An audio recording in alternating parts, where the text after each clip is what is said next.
Here's a look behind the scenes at how I made the birch grove for Vibescape 3 on Apple Vision Pro, my most ambitious immersive environment yet. A little over a year ago, I decided to take a chance on Apple Vision Pro and release Vibescape as a day one app. Meditative spatial videos shot here on location in the Pacific Northwest were the primary focus of the app, with an option to use a meditation timer in an immersive space. These spaces were very basic 360 photospheres, and up-leveling this part of the experience became my biggest challenge with version 2. For version 3, I wanted to go even further with the immersive environment, with dynamic, animated foliage, way more 3D assets, and an overall increase in quality. It was an enormous amount of work, and I'm going to show you how I did it. Began with a sketch. I like to place a user in the environment to give it a sense of scale and a feeling of place. Drawings are the cheapest way to explore an idea, and once I felt good about the concept, it was time to build a prototype. Prototypes are a way to experience something right away and get quick feedback on whether the idea works, allowing you to iterate rapidly on things like the overall composition and feeling of the space. If the user turns around in the birch grove, they'll notice a path leading to the sitting spot from a stone archway. It adds a layer of storytelling to the experience that heightens the sense that this is a real place. Once the bones of the idea were set, it was time to flesh out the details.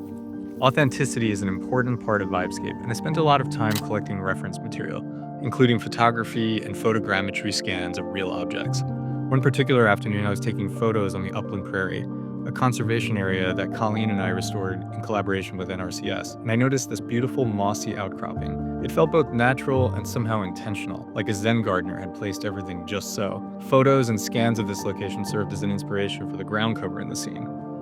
Fall provided an optimal time to capture the birch trees in their various color stages.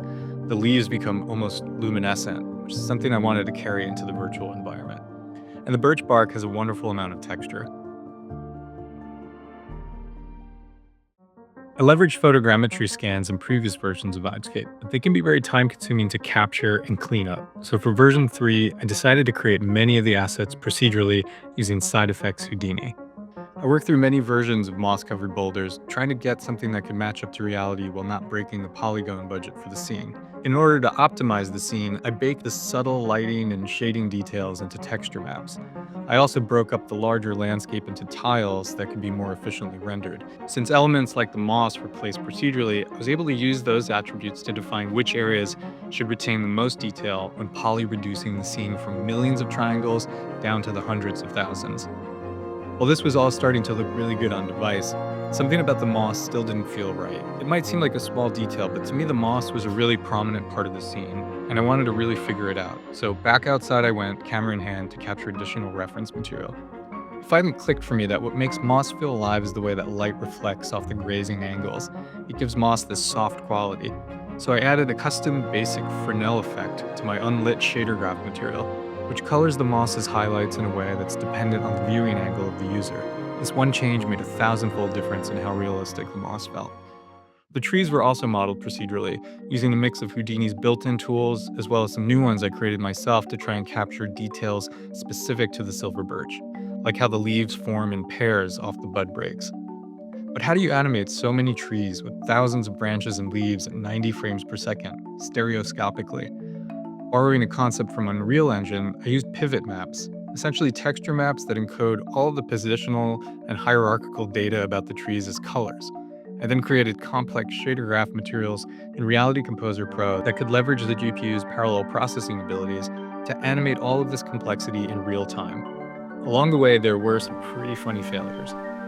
With each version of Vibescape, the environments become less like backdrops and more the focus of the experience. I wanted the user to feel like they were breathing with the trees, rather than using a random wind pattern to base it on a mindfulness breathing pattern, and time the spatial audio and shader geometry movement to sync up with it.